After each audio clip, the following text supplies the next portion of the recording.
On May 2nd, 2011, Nicholas Farmer was at Professor Tom's on 2nd Avenue in New York City. Maurice, the bartender, nudged him and said, "Hey, Nick, there's the author of Game of Thrones." They were all there to watch the HBO version of the book. Nicholas approached the creator, and a conversation ensued. He asked if he'd heard of authors at Google, and if he'd be interested in speaking there. Friendly guy that our guest is, he said, "Have your mother contact my publicist. It's up to him." I turned to our Authors at Google network. The publicist was contacted and a return email offered. July 28th at noon. Work for you? Yep. So here we are today, July 28th at noon, our first live streaming of an Authors at Google event. Thank you all for joining us. You, the viewers, have shaped the questions we will be asking today.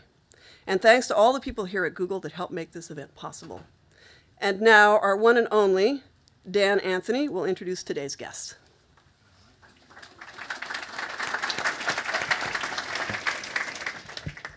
Wow, this is awesome. We've got one of the largest rooms on campus and it's packed to standing room only.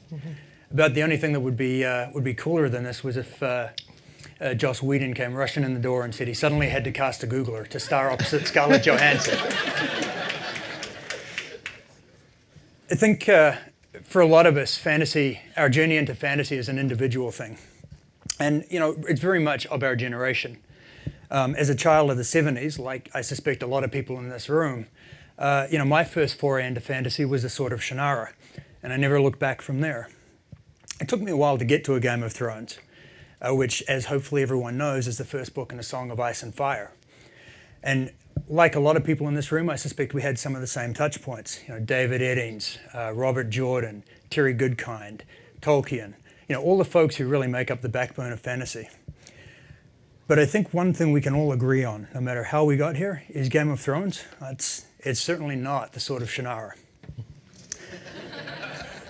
But it probably helps that as a New Zealander, fantasy is kind of in our blood, and we're used to weird things. So not only do we have Australians to deal with, but we've got orcs, goblins, hobbits, dwarves, horse lords, you know, men in leather with swords and whips and chains, and you know, heck, that's pretty much any Auckland nightclub on a Saturday night. But what we don't have is any characters as awesome as the world's favorite dwarf, Tyrion Lannister. And George, that doesn't mean you can kill him off now. But Tyrion's only one of many. And we have Arya, we have Cersei, Jaime, Ned for the 10 minutes he was alive. And it's not just the main characters that are really interesting. There's a whole host of smaller characters. Davos, Bronn, Syrio, you know, and these are all compelling and richly realized. And possibly part of that is the way the story is structured. When your characters have an average life expectancy of 37 pages, you kind of have to have a long life cycle. But regardless, it's given us a really rich world to get immersed in. And now we've got the HBO series, which is bringing a whole new realm of audience to these books. And for those of us who are readers of the books, it means that we now know we have to get the next 2 books within 6 years because they need them for season 7 of the HBO series. But the really cool thing about these books, and I think the thing that resonates, is they are truly a worldwide phenomenon. You know, they're in 22 languages or 20-odd languages, and I just got back from a round-the-world trip. I had 8 different countries, 4 different continents, and every country I found people I could talk to about the books that really got into it. And there's something really cool about walking into some rinky-dink little bookshop in the back streets of Hong Kong, and front and center is Game of Thrones on display. But I learned something on the trip. So in India, it seems they censor HBO, and they censor it quite heavily. I also learned that in India, they don't like movies where the hero dies. So this leads me to believe that in India, Game of Thrones is going to be 23 minutes long, and it's going to be the most unpopular 23 minutes in television history. Ladies and gentlemen, the man who's given us one of the best fantasy series of all time, one of the most compelling reasons to watch television today, and the man who made it acceptable for nerds to talk about fantasy in public again. Please join me in welcoming George R.R. Martin.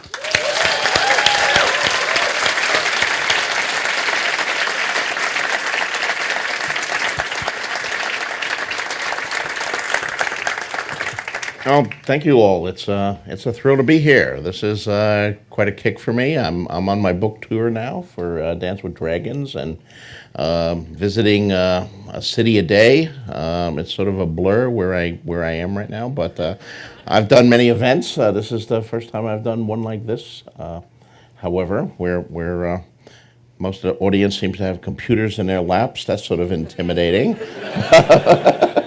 But interesting, very interesting. So it's I came out of the world of science fiction. I wrote a lot of science fiction early in my career, and I've always gone back and forth with other science fiction writers about whether fantasy and science fiction are in fact two different flavors of the same thing, which is my contention, or whether they're absolute polar opposites, and fantasy is corrupting the precious bodily fluids of science fiction, which is the contention of others. And I think the fact that I'm here at this campus devoted to the world of computers and the cutting edge of tomorrow, and you're all fantasy geeks, is proof that I'm right.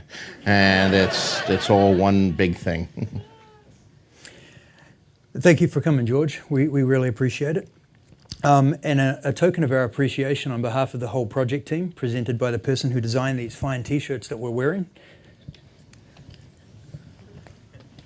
Oh, well, thank you very much. It's entirely inspired by you. It's our take on the wonderful mythos that you created, and we combined it with the android. So it's a homage. Great, thank you very much. Take care. And we do expect you to wear it on your next television appearance. Oh, okay. So for everyone in attendance and the folks on the stream, we have taken the most popular questions from the YouTube page, the moderated page, and from internal Googlers. And we'll be going through those questions today.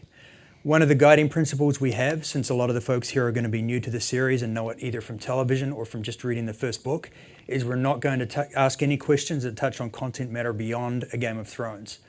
So even if your question got bumped up, unfortunately, we may not be asking it today. So with that, we have a question from Jigger444. You mentioned you had trouble cutting down some of the Arya chapters for A Dance with Dragons. Would you ever post the unused material on your website? No, probably not. I do save everything when I cut material. I do save it because I may find a place for it later. And there are things that I cut out of the second book that I find a place for in the fourth book, and that sort of thing is constantly going on. But I'm still carrying forward material that I cut from the first book. Some of it as short as a single pithy sentence that I particularly liked but no longer fit, and others half chapters of that I took out. And maybe I'll find a place for that, but I have a feeling that much of that and more will still be in my my files when the whole series is done. But I don't know. I ever wanted getting out there. It's taken out for a reason. There's one chapter from the new book, from Dance with Dragons, that this does go beyond Game of Thrones, but I'll be vague. There's this Tyrion chapter that drove me crazy all through the decade, it seemed, that I worked on Dance with Dragons and its precursor, Feast for Crows, where I kept putting it in and then taking it out and then putting it in and then taking it out, and then I put it in as a dream sequence, and then I took it out, and then I made it a series of recurring dreams, each one going slightly further, so I put it in 7 chapters, and then I took it out of those 7 chapters. And it's one of those chapters that I think is, by itself, is a terrific chapter. I like the way it came together. It's vivid, it's kind of spooky, it's got some really great visual imagery in it, and it leads me absolutely down a dead end, where if I take that path, I'm kind of stuck on a detour, and so I had to take it out. That chapter I may, I don't know, publish at some point down the road, but not most of the other material. Great. So the next one is a multi-part question, and it came up a lot on the public site, and there are also some Googler questions around it as well. Have you ever, and this comes from somebody whose name I can't pronounce in Vancouver. Have you ever been influenced by some of the crazy theories your fans come up with for mysteries in the books? Have you ever changed an aspect of your story based on fan feedback, i.e. if one of their theories is better than what you originally planned? No, but I am concerned about that possibility, which is one of the reasons I don't tend to read the fan boards.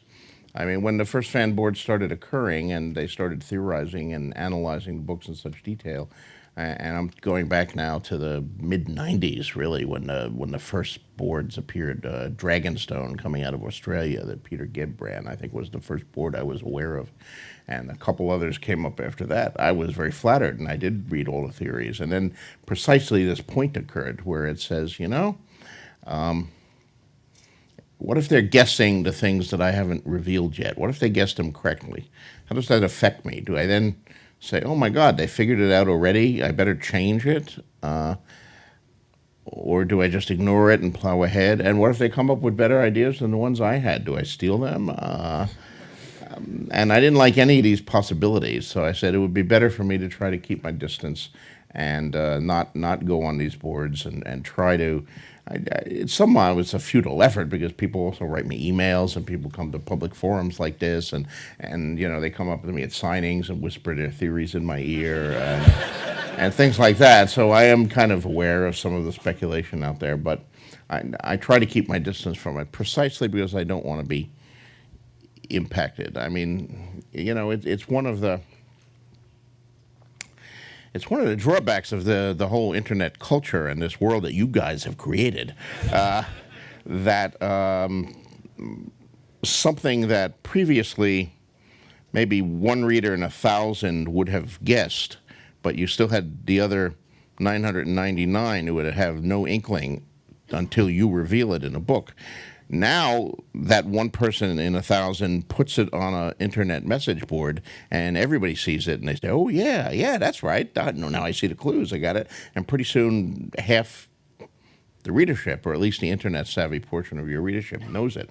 But what do you do then? Do you change it and come up with something goofy and outlandish that you haven't done the foreshadowing for, that you haven't laid the foundation for, just in order to surprise people? I mean, sure, I could have like aliens come down and that would certainly surprise the hell out of everybody. No one is predicting that, but it would ruin the series. So basically, you can't let yourself be influenced by this stuff, and I try not to.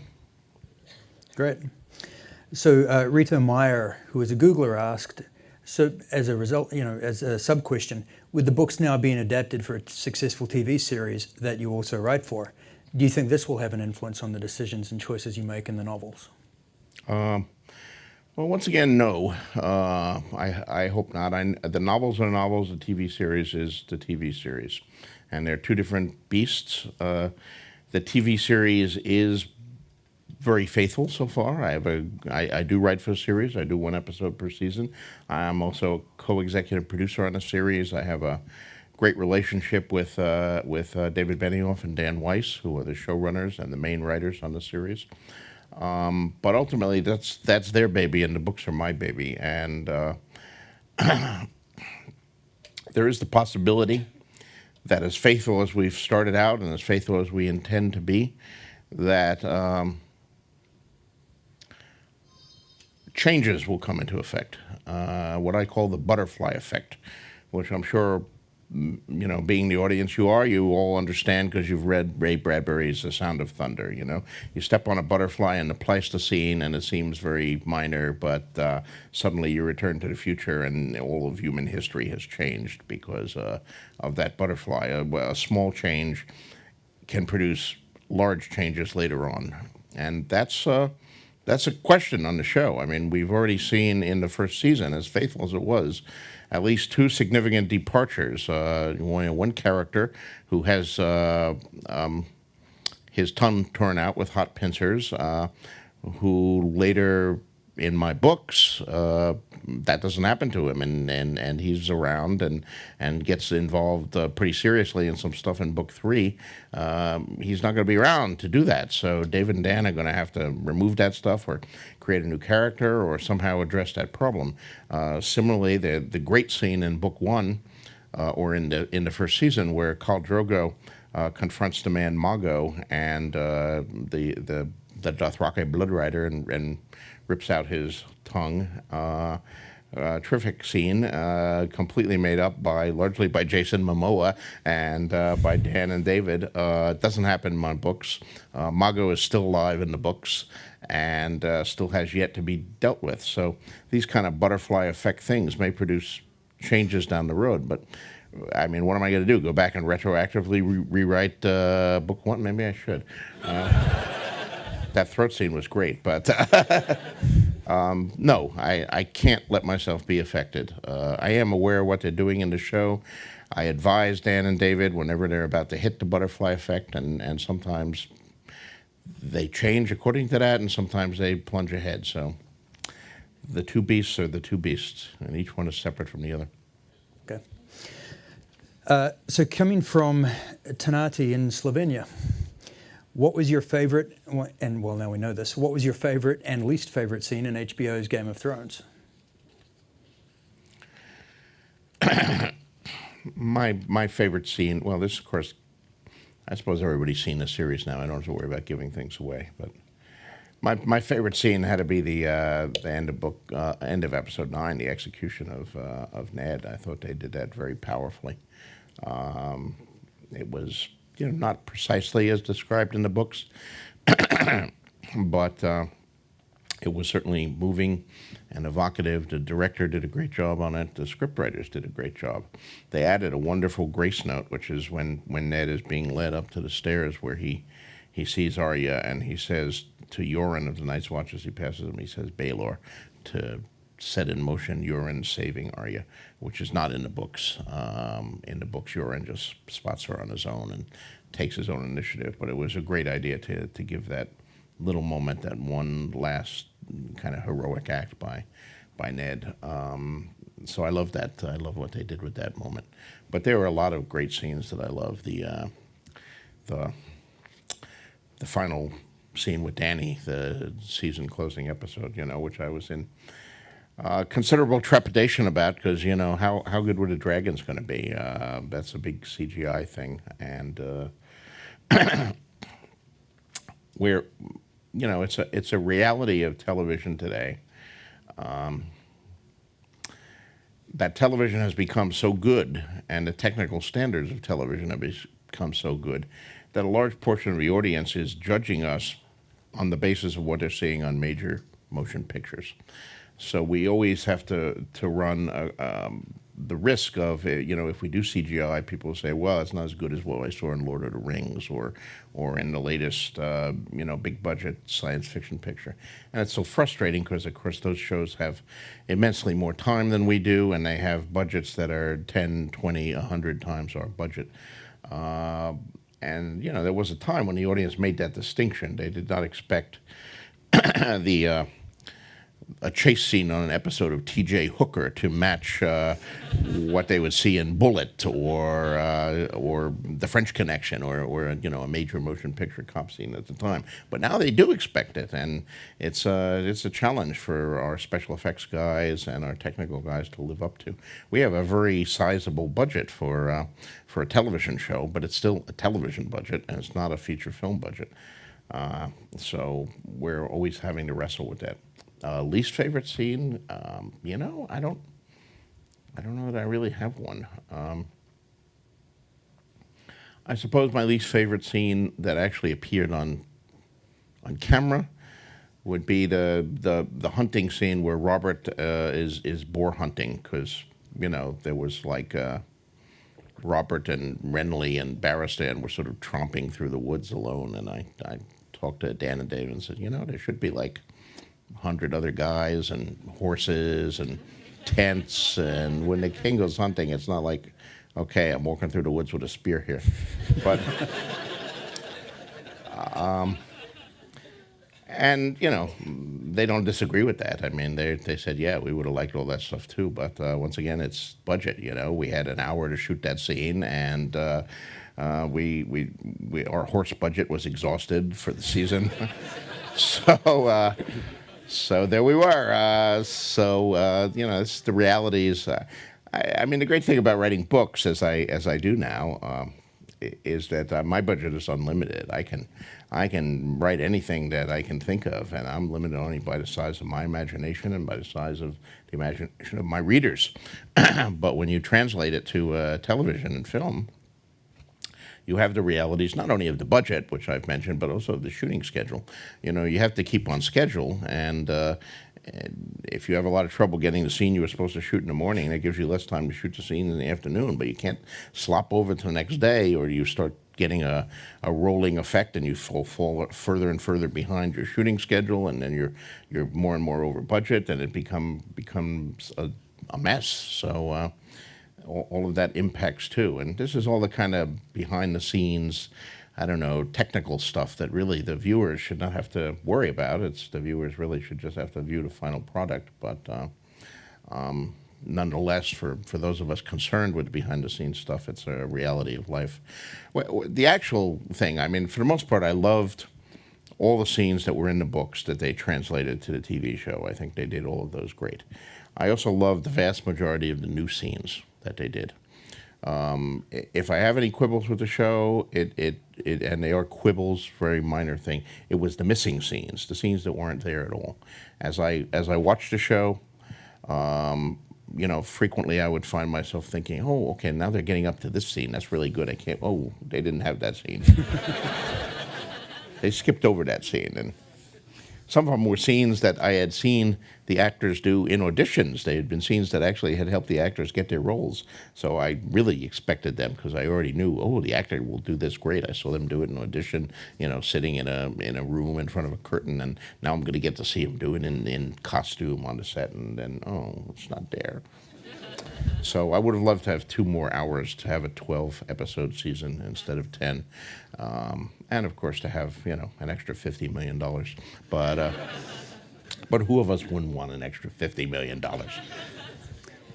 They did do a great job. Yeah. I mean, as a fan, when your only complaint is that Sirio has hair and that one guy looks like Orlando Bloom, it's a really good series. We get a fair amount of people who are upset about no purple eyes, too. You know, I get to, why aren't their eyes purple? Well, try wearing purple contacts and see how you like it. Right. So Dan, we have some Googler questions that were collected through Google Moderator, and we'll kick off with one of these right now.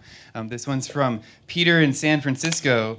He writes, the sex, nudity, violence, and gore in the HBO series, so continuing with our previous question, has been very much like the books. It preserved a similar feel. Could you please discuss the creative process around the inclusion of this mature content? Was there any pressure to tone it up or down? Well, of course, there was no pressure on me, because I'm hardly involved. I mean, I am basically a consultant and who writes 1 episode per season. And so whether there was pressure on Dan and Dave to go one way or another, I really don't know. If so, they didn't share it with me. You know, we did make some decisions early on that we wanted to include that material. And the biggest one is where we took the show. When Dan and Dave and I decided that we would do this project together, and I attached them, we discussed this at some length and said, well, you know, we have to go. HBO was our first choice and pretty much our only choice. If HBO had said no, or they weren't interested, yeah, we could have gone to another couple of our cable outlets. But I think we were all agreed right from the beginning that we weren't going to go to the traditional networks, ABC or CBS or NBC or any of those, simply because they would have made us remove all of that material. Everything would have been gone, and you know, much toned down violence, no sex whatsoever, or just sort of a few hints of sex, certainly no inappropriate sex.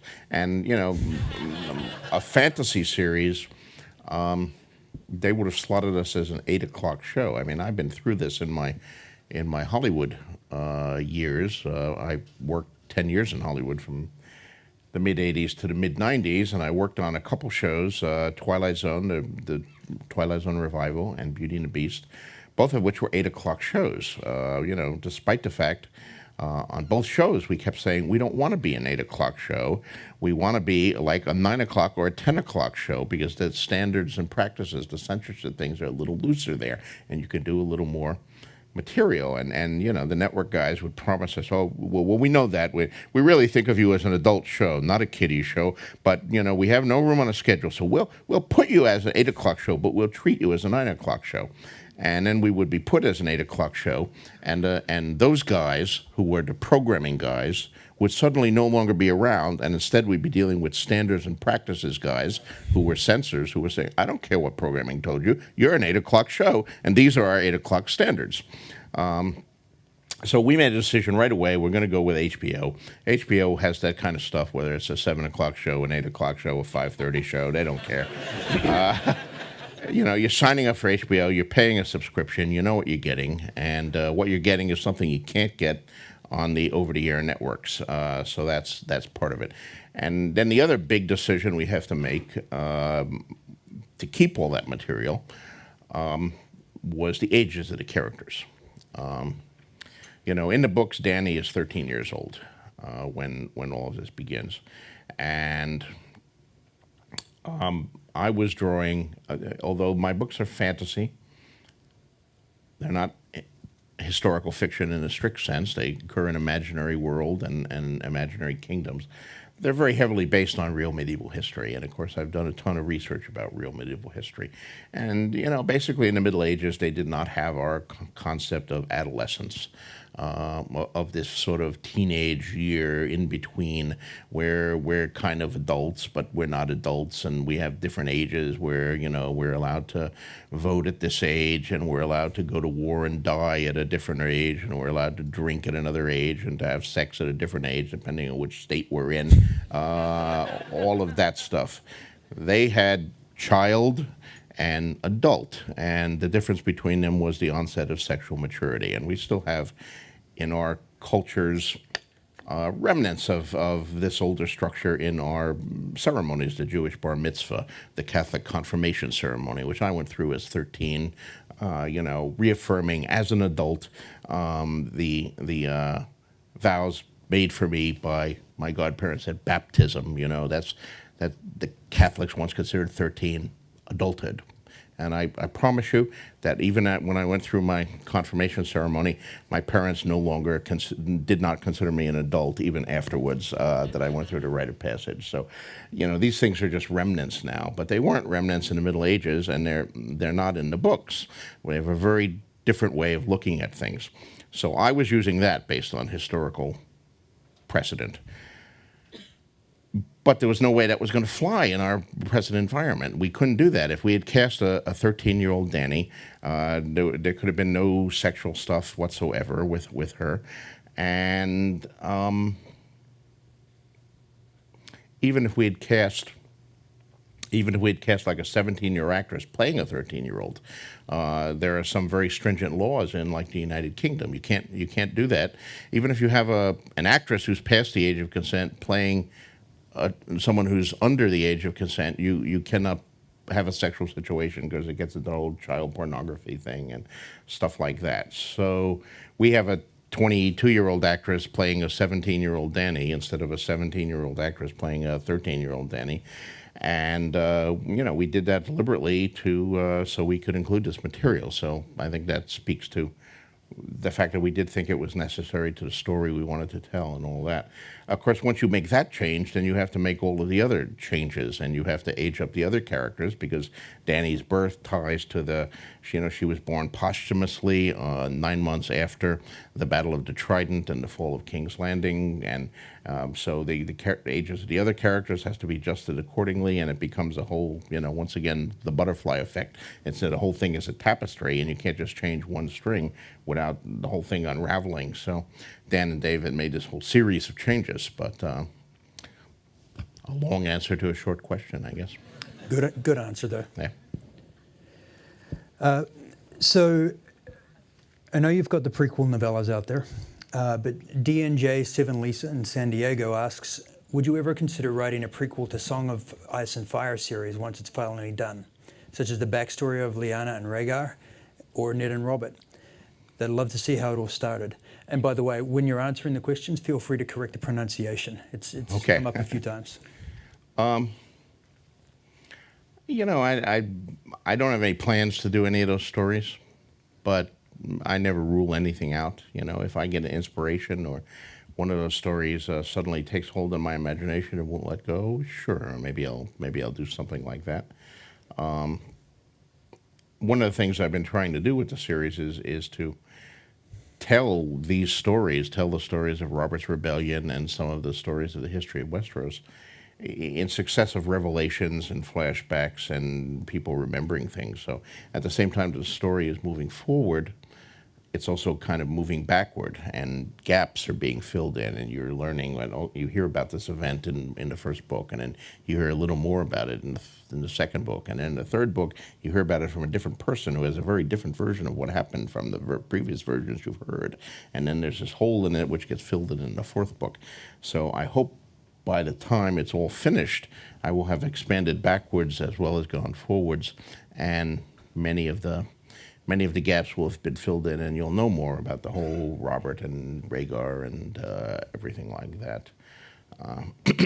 But it's not quite the same as telling a story about them, I realize. I still have 2 more gigantic books to write, though. So, And 6 years to finish them. and right, yes, I'm very fast. So I don't know what I'm going to write after that. You know, whatever seizes me. I mean, I like to do different things as a writer. This has been a huge project, certainly the biggest thing I've ever done in my life or career. But I've done other things and hope to continue to do other things. Much as I love Ice and Fire and fantasy, I also love science fiction. I want to do more science fiction work. I want to do more short stories. I love doing those. Wild Cards, which is a series I've been working on even longer than Ice and Fire. In the beginning of Wild Cards, I wrote a lot for it as well as editing it. Now the series is still ongoing. Mostly I edit these days because I don't have time to write for it. But I'd love to go back and write some more Wild Card material about some of the characters for that. So what will I feel like writing after those 6 years are done? Who knows?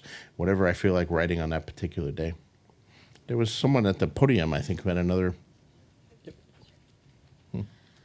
Hi, so we have another question. It is, given HBO's history of completely changing storylines, I'm looking at you, True Blood, how did you get them to stay so true to your complex as all hell novels? Candy and chocolates. You know, it's David and Dan, really. David Benioff and Dan Weiss are the showrunners. You know, I don't have any veto power. You know, I signed a pretty standard contract where I gave them rights to adapt this into a television series, and I got certain titles and the agreement I'd write 1 script a year and a large dump truck full of money. And they can do, you know, they can have the aliens come down next season. They can turn the whole cast into vampires. And I'm powerless to stop them, but I don't think they will do that. They love the books, and they seem committed to telling my story in a different medium. And I knew all that before I signed any of the contracts. I mean, when these books started hitting the New York Times bestseller list, which was as early as Clash of Kings, I was approached by other people who wanted to adapt them, many for feature films. And I had meetings with those people and, you know, heard their plans. How are they going to fit this giant thing in a feature film? Well, we're going to make it all about Jon Snow and we'll drop all these other characters. Or we'll make it all about Dany and we'll drop all these other characters. They had various schemes or of how they would do it.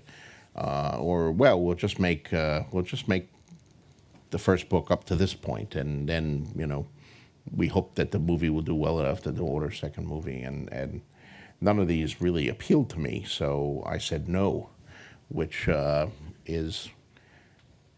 it's always said that no is the sexiest word you can say in Hollywood. The the more you say no, the more they want you. And I guess that was true because they kept coming. And eventually David and Dan came, and we had a wonderful meeting that lasted like most of a day. We met for lunch, and you know, we were talking and getting all animated about how we were going to do the series over lunch and in a crowded restaurant in Los Angeles. And little by little, it emptied out, and pretty soon we were the only people there, you know, drinking our 7th cup of coffee and iced tea and still talking about it. And then more hours passed, and we're still talking in the restaurant. The dinner crowd is coming in, and they're setting up for dinner. I think we closed that restaurant that night. So it was one of those classic meetings that you only get once in a while, but I had a great feeling about them. I mean, you know, if you're J.K. Rowling, you can go into a situation where every studio in Hollywood wants you, and you can set very stringent terms where you get to approve everything. But if you're not J.K. Rowling, and virtually nobody is J.K. Rowling except for J.K. Rowling, then you can't do that, and you have to find people that you trust and put your faith in them and in the understanding of the story. Which is something that I think I also understood a fair amount of that because of my 10 years working in Hollywood and the fact that I had seen the other side of the process. Sometimes I think some of my fellow novelists who have not worked in television and film are very naive about this process.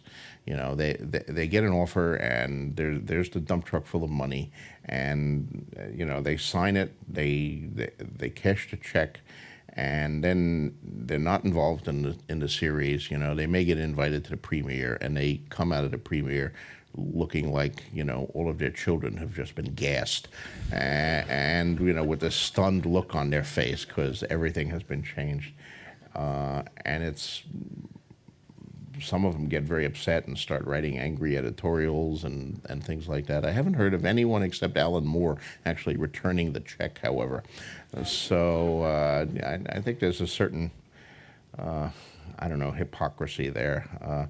It's not a secret that Hollywood does change things, and maybe they change too many things. And when I have my writer hat off and I put on my reader, my fanboy hat, I get, you know, upset as anyone, and I can go on for a long time about, you know, how they change things in Spider-Man and the Fantastic Four in ways that I don't approve of. But you know, nonetheless, you got to know the job is dangerous when you take it, you know. Great. This one's for the nerds. So Dan Foley 182 in the UK asks, is it possible to warg into a dragon? Well, we'll have to see about that, won't we?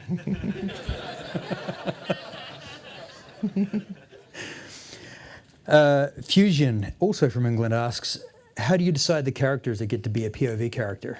I read somewhere you resisted adding a character as a POV for a while until finally giving in.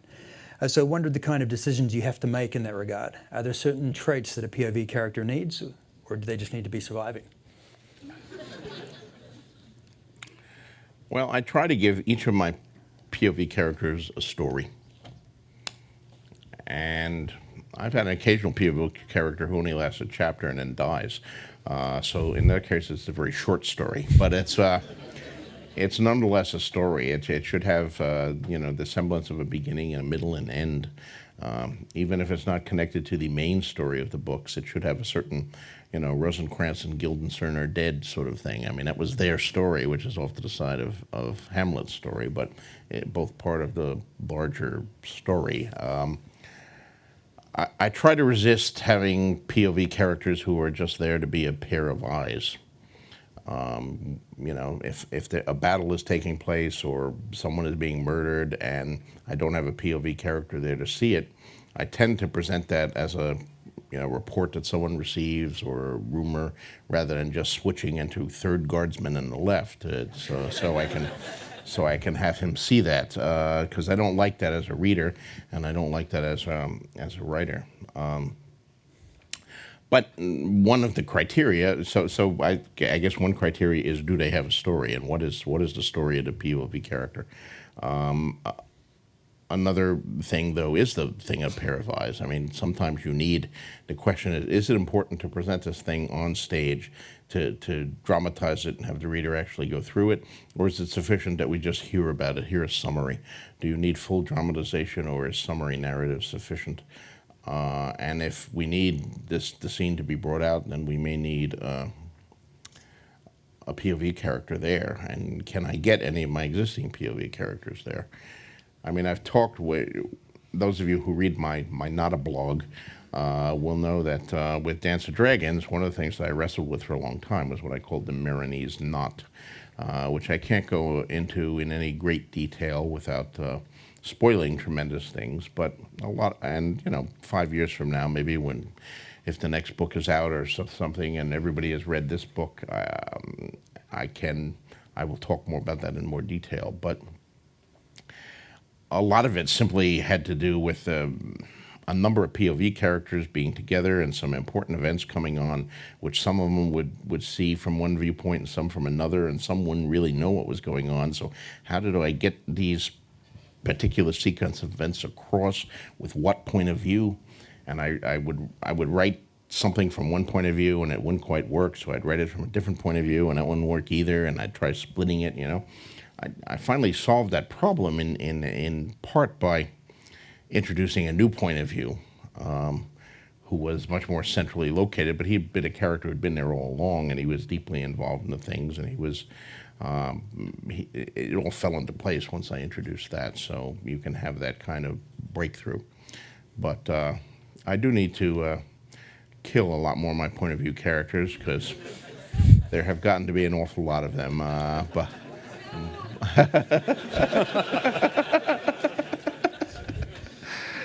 So, which ones will die? Well, you'll just have to keep reading to find it out. And I think the character you're referring to is the one who was asked about. Okay, yes. Another Googler question. Okay, so this question is asking, if you could take back one thing you wrote in any of your books, what would it be?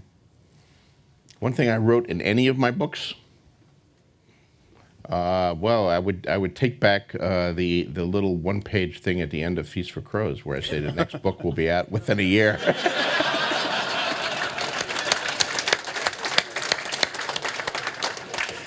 That one has gotten me into no end of trouble. All I could say is I meant it at the time. I mean, I was splitting off 500 pages from a 1,500-page manuscript, so I only had to write another 500 pages. I can write 500 pages in a year. I've done it before. Of course, the book turned out to need an extra 1,000 pages, not 500 pages, and I wound up rewriting almost all of the 500 pages that I was pulling out, so I turned out to be a lot more than 500 pages. And even that being said, yeah, I can write 500 pages in a year, in a good year. I've had good years in which I have written entire 500-page novels, start to finish. But that's not to say I can do it every year, regular as clockwork. I am, unfortunately, a slow writer, and have always been a slow writer. But I'm a slow writer given to delusions of optimism that I can be a faster writer under certain circumstances. And sometimes I am, but more often I'm not. Great.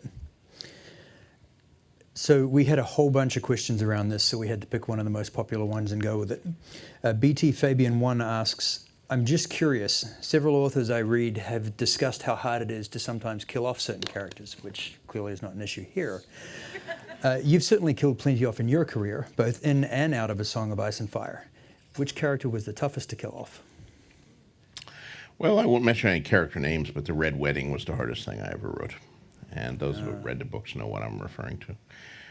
That chapter occurs about 2/3 of the way through Storm of Swords, but it was actually the last thing I wrote for that book. When I reached that chapter, I couldn't write it. I skipped over it. I wrote all the aftermath and, the other things. I wrote The Other Wedding, in which someone also dies. That one was easy and fun to write.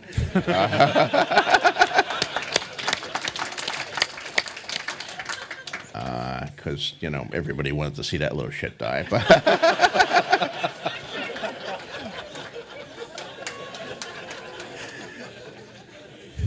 Actually, I'm being glib. I should say, yeah, that was an easier chapter to write. But even at the moment that particular little shit does die, I tried to write it so that you would feel a moment of empathy for him in his dying, and bring home the point that this too was a human being who was scared and terrified and then dead. But only after everything else was finished did I go back and force myself to write the actual wedding chapter, simply because it was so painful to write. I invest a lot in these characters, and particularly the viewpoint characters. I live inside their skin, so it's a little bit like killing part of yourself or smothering one of your children. But sometimes it has to be done for the service of the Almighty God of the story. And the story always comes first. And related to that, do you ever find that it would have been more expedient had you not killed the character off later on? No, not really. Not really. Sometimes my readers write me and they wish I hadn't killed off a particular character, but there was a reason for all of the major character deaths. I mean, a lot of minor characters die too, and sometimes I don't even remember that they're dead. I occasionally, I'm saying some Night's Watch expedition leaves out and it has Fred, Bill, and Sam on it, and Elio of Westeros points out you actually killed Bill 2 books ago. Oh damn! All right, I forgot about that. He died in a Then's attack, but fortunately I have fans who have sharper eyes than I who will point out this stuff. But the major character deaths have all been planned and are all a part of the story, and I don't regret them. Hopefully this means Syria will pop back up again. Can we have another Googler question? Okay, so this next question is, in your books there are several religious systems, such as the Seven, the Drowned God, the Faceless Man, the Old Gods, etc. How do you come up with such a detailed yet entirely distinct doctrines? Are there any that aren't detailed in the books? Well, yes, to start with the last part first, yes, there are many religions that are not detailed. You can see some of them in Arya's Bravos chapters, where she visits, passes through the islands of gods, and I throw in references to 17 different obscure religions that I'm probably never going to reveal in much detail. But some of them are, of course, little tips of the hats to other fantasy authors and mythoses that I admire. I mean, if there is both a Roger Zelazny tip of the homage and a H.P. Lovecraft homage on that Isle of the Gods for those who are sharp enough to see them. I do that kind of shit all the time. So the Three Stooges are in book 1 if you're sharp enough to find them. The major religions that actually play a significant role in the story are somewhat based on real religions or real religious systems, although I don't believe in just doing a one-to-one transformation where I'm going to take like Islam and file off the serial numbers and call it Mislam or something and pretend it's the same. I take certain tenets of the religions, but then I maybe take part of this and part of that, and I meld them together, and I think about it, and I add a few imaginative elements. But certainly the old gods of the North, with the trees worship. I mean, that's based on animism and traditional pagan beliefs of Wicca and various other Celtic systems and Norse systems, melded into a construct of my own, and with the fantasy element of the weirwood trees added as a central element there. The faith of the Seven is very loosely modeled on the medieval Catholic Church.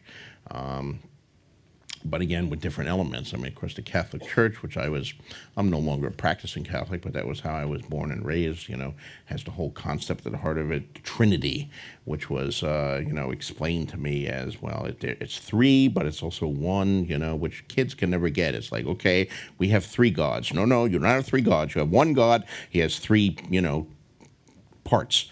Okay, so we don't have three, we just have one, right? It's like the shamrock. That was how, the three-leaf clover. So I did that, except I made it 7 instead of 3. I have the whole, well, we have 7 gods, we have 7 personas. So instead of Father, Son, and Holy Ghost, we have Maiden, Mother, Crone, which of course I took from paganism as the traditional female thing. I kind of hobbled the male side together, and then I added the stranger as the god of death, who's also the center of the cult of the faceless men. I mean, I think worship of death is an interesting basis for religion, because after all, death is the one universal. It doesn't seem to matter what gods you pray to. We all die in the real world and in fantasy worlds. And if there was one culture where you did not die, I suspect that god would become very popular. They will promise us eternal life, but whatever. So my faith, with its hierarchies, its high septon and its septs and its orders of essentially monks and priests and so forth, is loosely based on Catholicism. And then you have the red god, the Lord of Light from across the sea, which has a certain Zoroastrianism elements to it, with the fire worship and so forth, and the duality, and also a lot from the Albigensian heresy, the Cathars, who were exterminated by the Catholics in the Great Albigensian Crusade. But they had the fundamental belief, a dualist religion, that there were two gods. There was a good god and an evil god, and the world we live in was created by the evil god. Which, when you look at the world, particularly the medieval world, it's kind of persuasive. What kind of good god would create that kind of crap, what kind of good god sits around and saying, leprosy, good idea. Let's give them leprosy. So the Lord of Light. All the religions are based. This is my general philosophy, I think, for fantasy, is not to base it in reality, but then get a little imaginative to it and rework the elements and put this with that and add your own touch to it. But the grounding it in reality, I think, gives it a certain verisimilitude and plausibility, where just entirely made-up religions that are unconnected to anything, it's much more difficult to make them plausible. Okay. Emil Shin in Maine asks, if you lived in Westeros, which house would you like to be part of, or in which area would you like to live? Well, there's something to be said for being an honorable Stark, but you're kind of cold all the time and poor and so forth. You have a lot of land, but there's not a lot of stuff on it, On the other hand, if you're a Lannister, you have a nice house and all the gold you want and all of that stuff. So there's a lot to be said for being a Lannister. I don't know. Maybe I could probably see being a Lannister. And I would always pay my debts. Great. Let's take another Googler question. Okay, so this question asks, how do you keep all the secrets of the book to come to yourself? Are you dying to tell people what you know, or do a few people already know everything?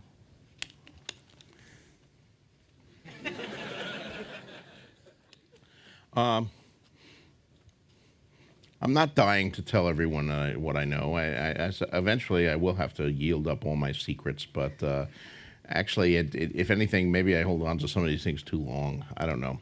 There's always the question, when do you reveal something? How long do you draw it out? And the books are full of little puzzles and enigmas and reversals, and how do you place those? You don't want to give it away too soon, but if you stretch it out too long, everybody's going to guess it anyway. So, at what point is that? But I kind of like having the puzzles, and you need to keep at least some of the puzzles to the end. So But then again, you can't keep them all to the end. Otherwise, you end with a final chapter that's just one guy endlessly talking about, well, there's this and then there's this and the explanation for this is this, and it's a very boring and not very good chapter. So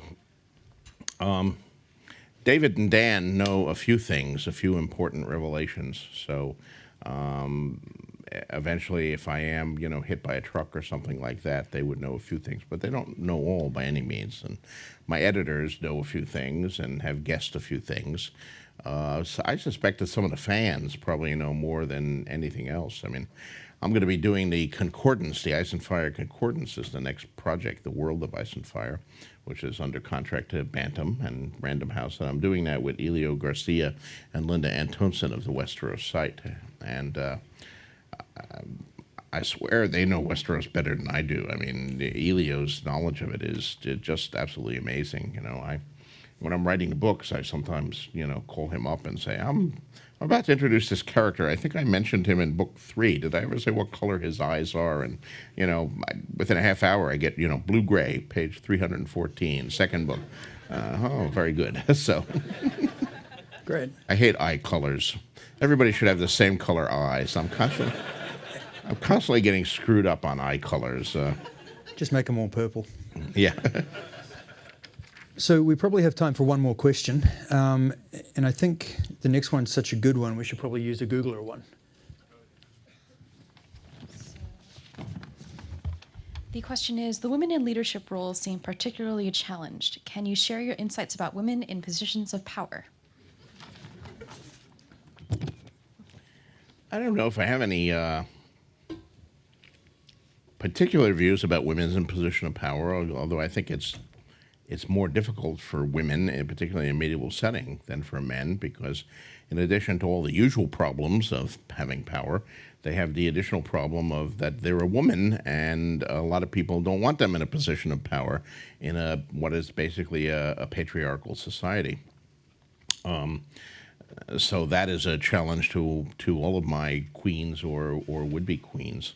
And once again, I'm drawing from medieval history on that.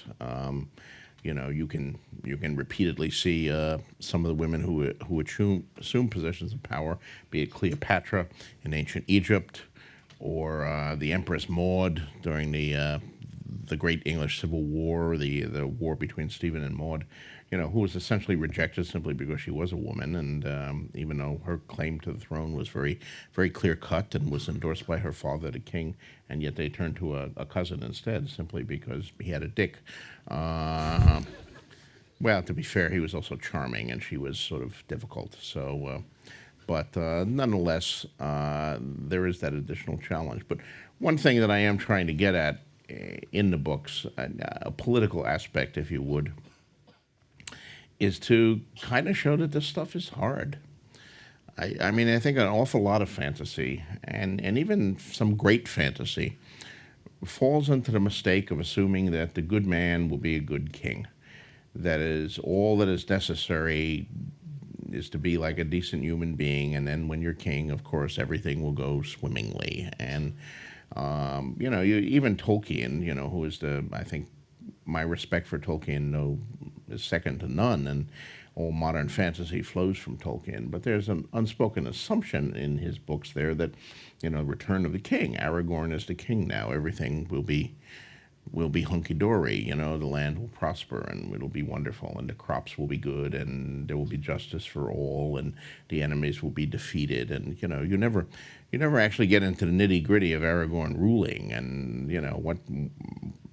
what is his tax policy, and how does he feel about crop rotation, and how does he handle land disputes between two nobles, both of whom think that they should have this particular village, so they take turns burning it down in order to establish this claim. These are the hard parts of ruling, and be it in the Middle Ages or now. And of course, it's not enough to be a good man to be an effective ruler, and it never has been.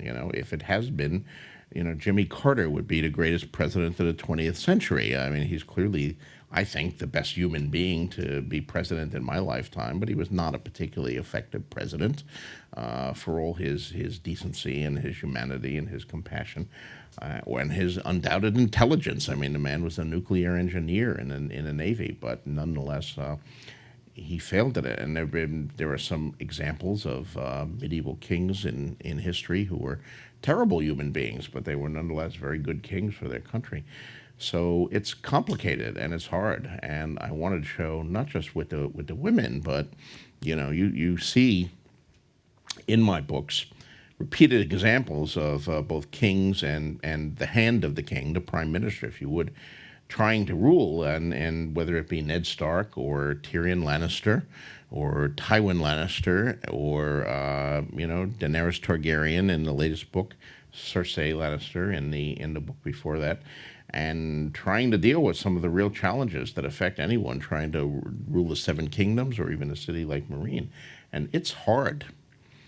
We can all read these books or look at history and say, oh, so-and-so was stupid. They made a lot of mistakes. Look at all these stupid mistakes they make. But these kind of mistakes are always much more apparent in hindsight than when you're actually kind of faced with the decision about, my God, what would I do in this situation? How do I resolve the thing? Do I do the moral thing, but what about the political consequences of the moral thing?